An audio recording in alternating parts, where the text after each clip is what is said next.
अस्सलामु अलैकुम वरहमतुल्लाहि वबरकातुहू। आओ मसाइल सीखे ग्रुप में आप सबका इस्तकबाल है। आज हम एतिकाफ़ के मसाइल बयान करेंगे जिसमें औरत और मर्द दोनों के एतिकाफ़ के मसाइल शामिल होंगे। एतिकाफ़ किसे कहते हैं? एतिकाफ़ कहते हैं आदमी अपने कारोबार और अपनी दुनियावी मसरूफियात में उलझकर अपने रब को और अपने पैदा करने वाले को भूल जाता है और शैतानी असरात उसके दिलो दिमाग पर छा जाते हैं। उसे कुछ सोचने की समझने की सुध ही नहीं रहती और आहिस्ता आहिस्ता ये गफलत इतनी बढ़ जाती है कि बंदा अपने रब को, अपने पैदा करने वाले को ऐसे भूल जाता है कि जैसे उसके अलावा दुनिया में कोई है ही नहीं। एतिकाफ़ कहते हैं खुदा के दर पर पड़ जाने को। जैसे कोई फ़कीर हमारे घर के सामने धरने पर बैठ जाए कि कुछ लेकर ही उठूंगा और अपनी मांगों पर वो अड़ जाए कि पूरी होने पर ही यहाँ से हिलूंगा। एतिकाफ़ की फजीलतें बहुत है। अल्लाह के रसूल सल्लल्लाहु अलैहि वसल्लम ने फरमाया कि कोई शख्स अल्लाह की खुशनुदी के लिए एक दिन का भी एतिकाफ़ करता है, अल्लाह ताला उसके और जहन्नम के दरमियान 3 ऐसी बड़ी बड़ी खंदकें हाइल कर देते हैं। वो खंदकें इतनी बड़ी होंगी कि दुनिया और जहान से बड़ी और लंबी और चौड़ी होगी। आप सल्लल्लाहु अलैहि वसल्लम ने एतिकाफ़ का जब से हुक्म हुआ कभी भी नागा नहीं किया। एक और रिवायत में आता है कि जिस शख्स ने रमज़ान मुबारक के 10 दिनों का एतिकाफ़ किया उसको 2 हज और 2 उम्रे का सवाब दिया जाएगा। एतिकाफ़ का सबसे बड़ा फ़ायदा ये होता है कि आदमी सारी दुनिया और दुनिया की तमाम तर मसरूफियात से कट कर खुदावंद कुद्दूस की बारगाह में और उसको खुश करने के लिए यकसू होकर बैठ जाता है। दूसरा फ़ायदा ये होता है कि आप कम अज़ कम 10 दिन गुनाहों से बचे रहते हैं। तीसरा फ़ायदा शब क़दर की 5 ताक रातें जिसको तलाश करने का हुक्म है वो मोतकिफ़ यानी एतिकाफ़ करने वाले को मिल ही जाते हैं और 10 दिन की 50 नमाजें तकबीर उला के साथ उसको मिल जाती है। इसके अलावा लामहदूद फ़ायदे जो दिल की सफाई है, दिलो दिमाग की सफाई है, वो सब हो जाती है एतिकाफ़ के ज़रिए। लेकिन अब इनकी फजीलतें और इनके फ़ायदे अगर गिनाएंगे तो बात बहुत लंबी हो जाएगी। हमारा काम एतिकाफ़ के मसाइल बताना है ताकि एतिकाफ़ अल्लाह उसके रसूल के मंशे के मुताबिक हो और उसकी जो बरकतें हैं वो सही मानों में हासिल हो सके। रमज़ानुल मुबारक के आखिरी अशरे का एतिकाफ़ हर आबादी पर सुन्नत मुअक्किदा अलल किफ़ाया है, यानी हर आबादी पर, या इसको इस तरह से समझ लीजिए कि हर महल्ले की हर मस्जिद में 1-2 आदमी का एतिकाफ़ करना ज़रूरी है, वरना सब के सब यानी सारी बस्ती वाले तारीके सुन्नत होंगे, यानी सुन्नत छोड़ने के गुनहगार होंगे। एक आदमी भी एतिकाफ़ कर ले तो ये सुन्नत सब की तरफ से अदा हो जाएगी। एतिकाफ़ की 3 किस्में हैं, एक वाजिब एतिकाफ़, एक सुन्नत एतिकाफ़ और एक नफिल एतिकाफ़।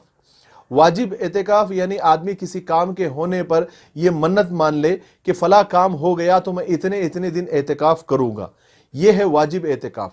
सुन्नत एतिकाफ़ जो सिर्फ रमज़ान के आखिरी अशरे में यानी 21वीं शब से चांद देखने तक किया जाता है और इसको सुन्नत एतिकाफ़ कहते हैं। और नफिल एतिकाफ़ जो कभी भी किसी भी वक्त किया जा सकता है, कितने भी वक्त के लिए किया जा सकता है और कितने भी दिन के लिए किया जा सकता है।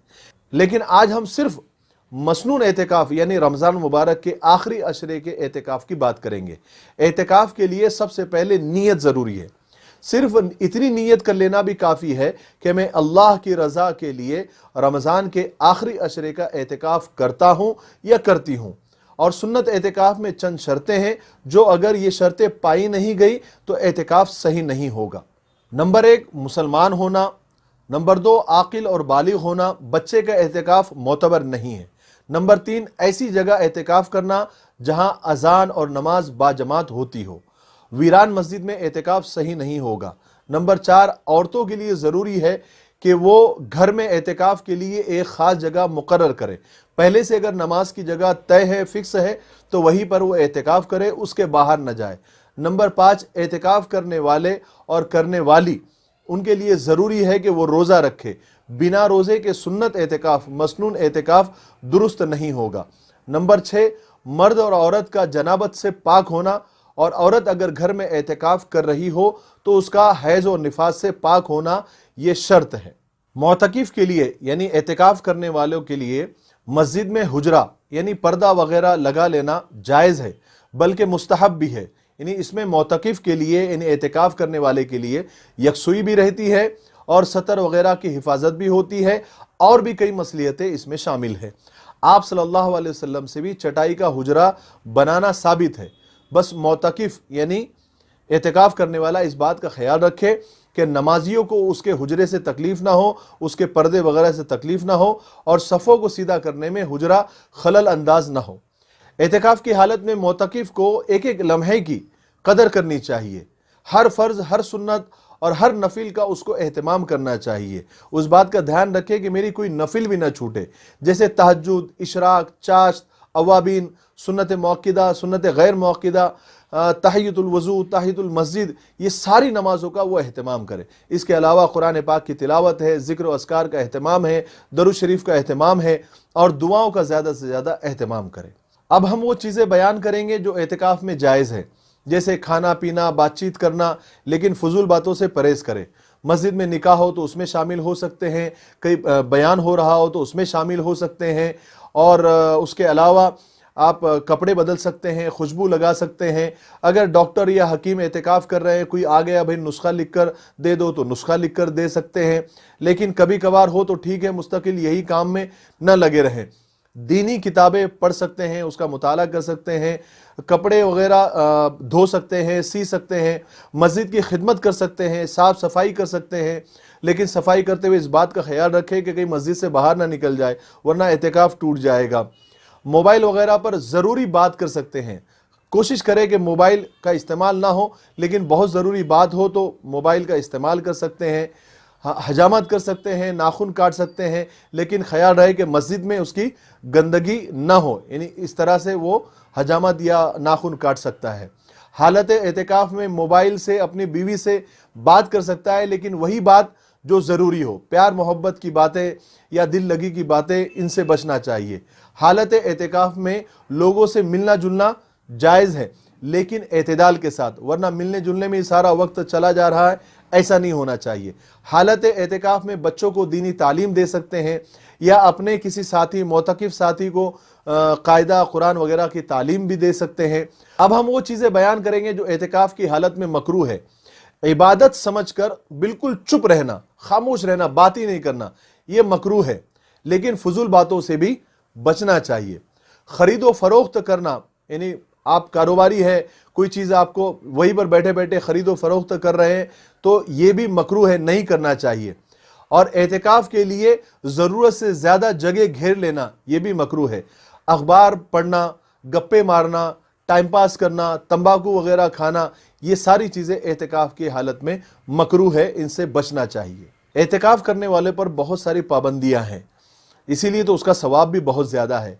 एहतिकाफ करने वाले को बिला उज़्र मस्जिद से बाहर निकलना जायज़ नहीं है, लेकिन कुछ उज़्र ऐसे हैं कि जिससे वो मस्जिद से बाहर भी निकल सकता है और दूसरी मस्जिद में शिफ्ट भी हो सकता है।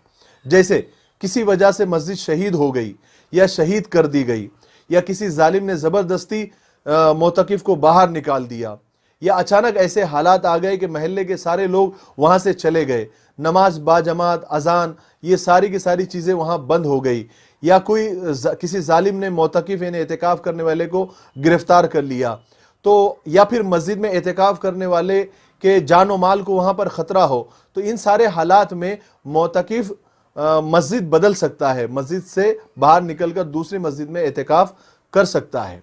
तहारत और बैतुल खला के लिए मस्जिद से बाहर जा सकते हैं। वज़ू या गुस्ल अगर टूट गया तो मस्जिद से बाहर जा सकते हैं। अगर मस्जिद में जुमा न होता हो, किसी और मस्जिद में जुमा के लिए वो जा सकता है। कोई अगर खाना लाने वाला ना हो, ले जाने वाला ना हो, तो ये अपना खाना लाने के लिए और ले जाने के लिए बाहर निकल सकता है, घर पर जा सकता है, वहाँ से खाना ला सकता है, लेकिन उस हालत में कि जब कोई खाना लाने ले जाने वाला ना हो, क्योंकि खाना पीना ये बेसिक बुनियादी ज़रूरतों में शामिल है।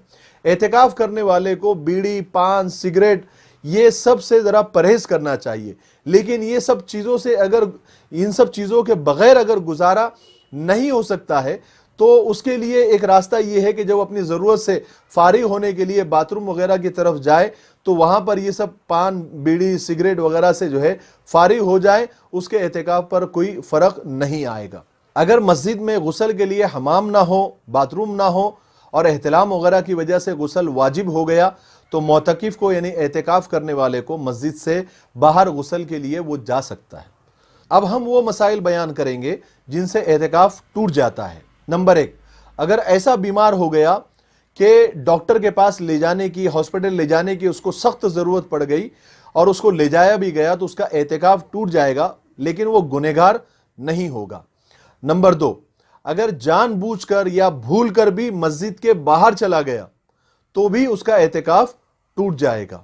نمبر 3، اگر وضو تھا لیکن صرف فریش وضو کرنے کے لیے، تجدید وضو کے لیے وہ مسجد سے باہر نکل گیا وضو کرنے کے لیے، تب بھی اس کا اعتکاف ٹوٹ جائے گا، کیونکہ اعتکاف کی حالت میں صرف واجب وضو کے لیے اور واجب غسل کے لیے باہر نکلنا جائز ہے، مستحب وضو کے لیے جائز نہیں ہے، اور وضو پر وضو مستحب ہے۔ اسی طرح غسل واجب کے علاوہ صرف ٹھنڈک حاصل کرنے کے لیے غسل کرنا، یہ بھی معتکف کے لیے یعنی اعتکاف کرنے والے کے لیے جائز نہیں ہے۔ اگر وہ گیا اور اس نے غسل کر لیا تو اعتکاف ٹوٹ جائے گا، لیکن اس میں ایک شکل یہ ہے کہ اگر آپ وضو کے لیے چلے گئے اور 2-4 لوٹے اگر آپ نے پانی کے سر پر بہا دیے تو اس سے جو ہے اعتکاف نہیں ٹوٹے گا۔ جمعہ کے مسنون غسل کے لیے بھی اعتکاف کرنے والے کے لیے باہر جانا جائز نہیں ہے، لیکن کچھ علماء نے اس کی گنجائش لکھی ہے، لیکن احتیاط اسی میں ہے کہ وہ غسل نہ کرے۔ اعتکاف کی حالت میں جان بوجھ کر روزہ توڑ دیا تو اعتکاف بھی ٹوٹ جائے گا، روزہ تو ٹوٹ ہی گیا بہرحال۔ اگر اعتکاف کے دوران عورت کو حیض یا نفاس شروع ہو گیا تب بھی اس کا اعتکاف ٹوٹ جائے گا۔ اگر عورت اعتکاف کے دنوں میں اپنے جائے اعتکاف کو یعنی جہاں اعتکاف کر رہی ہے اس کو چھوڑ کر صحن میں چلی گئی یا گھر سے باہر چلی گئی تب بھی اس کا اعتکاف ٹوٹ جائے گا۔ اور اگر عورت اپنی جائے اعتکاف سے یعنی اعتکاف کی جگہ پر ہی بیٹھ کر گھر کا کام کر رہی ہے، جیسے سبزی چھیل رہی ہے یا سبزی کاٹ رہی ہے یا کپڑے سی رہی ہے یا پھاڑ رہی ہے، یہ سب اس کے لیے جائز ہے، لیکن وہ اس بات کی کوشش کرے کہ اعتکاف کی حالت میں یہ سب کام وہ نہ کرے بلکہ عبادت کے اندر وہ اپنا وقت گزارے۔ اعتکاف میں عورت کا شوہر سے، گھر والوں سے بات کرنا جائز ہے، لیکن فضول باتوں سے بچنا چاہیے۔ مرد اگر گھر میں اعتکاف کر رہا ہے تو اس کا اعتکاف صحیح نہیں ہوگا، کیونکہ مرد کے لیے مسجد ضروری ہے جہاں 5 وقتہ نماز باجماعت پڑھی جاتی ہو۔ اعتکاف کرنے والے کے لیے بیمار کی عیادت اور جنازے کی نماز کے لیے بھی مسجد سے باہر نکلنا جائز نہیں ہے۔ ہاں، اگر کسی شرعی ضرورت کے لیے وہ باہر نکلا تھا، چلتے چلتے کوئی بیمار مل گیا اور چلتے چلتے اس نے خیر خیریت پوچھ لیا تو حرج نہیں ہے، اور ایسے ہی راستے میں چلتے چلتے کئی جنازے کی نماز ہو رہی تھی اور وہ اس میں شامل ہو گیا تو بھی حرج نہیں ہے، لیکن راستہ بدل کے جنازے کی نماز میں شریک ہونا یہ جائز نہیں ہے۔ اور آخری مسئلہ، اگر کسی بھی وجہ سے مرد یا عورت کا اعتکاف ٹوٹ گیا تو صرف 1 دن کی قضا اس پر لازم آئے گی، اور قضا کرتے وقت اس کو روزہ رکھنا بھی لازم ہے۔ بہتر ہے کہ وہ رمضان میں ہی اس کی قضا کر لے، اگر رمضان میں کسی وجہ سے نہ کر سکے تو رمضان کے بعد کرے، لیکن قضا کے اندر بھی روزہ رکھنا ضروری ہے۔ تو یہ تھے اعتکاف کے مسائل۔ امید ہے کہ آپ کو یہ سارے مسائل جو میں نے سیدھے سادے انداز میں سمجھائے ہیں آپ کو سمجھ آ گئے ہوں گے۔ اللہ تبارک و تعالی ہمیں عمل کرنے کی توفیق نصیب فرمائے۔ السلام علیکم ورحمۃ اللہ وبرکاتہ۔